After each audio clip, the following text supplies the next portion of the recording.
সুপ্রভাত বন্ধুরা, চলে এসেছি একটি সুন্দর রোদ ঝলমলে পরিবেশে আমার সুন্দর ভিডিওটি তোমাদের সঙ্গে শেয়ার করতে।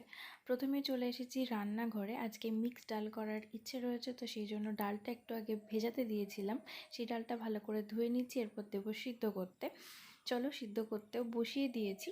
তো আমি যেটা করি সিদ্ধ করার সময় এরকমভাবে যে ফেনাটা উঠে আসে, এটা অবশ্য মুসুর ডাল এবং মুগ ডাল একসঙ্গে মিক্সড রয়েছে। তো এইভাবে যে ফেনা ভাবটা উঠে এসেছে সেটা কিন্তু আমি এভাবেই ফেলে দিই, কারণ আমার একটু ইউরিক অ্যাসিডের সমস্যা রয়েছে, বেড়ে গেছে। তো ওই জন্য ব্যথা হয়। তো প্রচলিত আছে যে মুসুর ডালে একটু ইউরিক অ্যাসিডটা বাড়িয়ে দেয়, তো সেই জন্য এটা ফেলে দিলে কিন্তু ইউরিক অ্যাসিড থেকে একটু হলেও মুক্তি পাওয়ার সম্ভাবনা রয়েছে।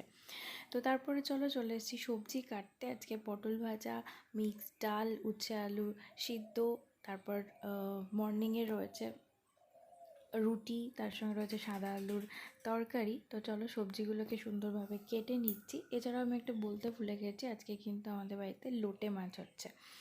তো চলো সবজিগুলোকে কেটে নিয়েছি সুন্দর করে। এরপরে সুন্দরভাবে ধুয়ে নেব সবজিগুলোকে। তো বাকি ভিডিওটা তোমরা দেখতে থাকো। আজকে সারাদিন রয়েছে প্রচুর ব্যস্ততা, তার সঙ্গে মর্নিংয়ে অফিসে বেরোনোর তাড়া থাকে। যদিও আমার নয়, আমার হাজব্যান্ডের অফিস রয়েছে। তো তাড়াতাড়ি কাজগুলো সেরে নিয়ে তাকে টিফিন দেওয়া, তাকে খাবার দেওয়া, সমস্তটাই তাড়াহুড়োর মধ্যেই থাকে। জানি না কতটা তোমাদের সঙ্গে শেয়ার করতে পারবো, তবুও চেষ্টা করছি যতটা সম্ভব তোমাদের সঙ্গে আমার সুন্দর মুহূর্তগুলোকে শেয়ার করার জন্য। এরপরে সমস্ত কিছু ধুয়ে রান্নাটা বসিয়ে দিয়ে চলে এসেছি রুমের মধ্যে। রুমটা একটু গুছিয়ে নিয়ে তারপর স্নান করে সোজা পুজো দিয়ে নিয়েছি তাড়াহুড়োর মধ্যে। চলো টাটা, দেখা হচ্ছে পরের ভিডিওতে। আজকে এই পর্যন্তই, বাই।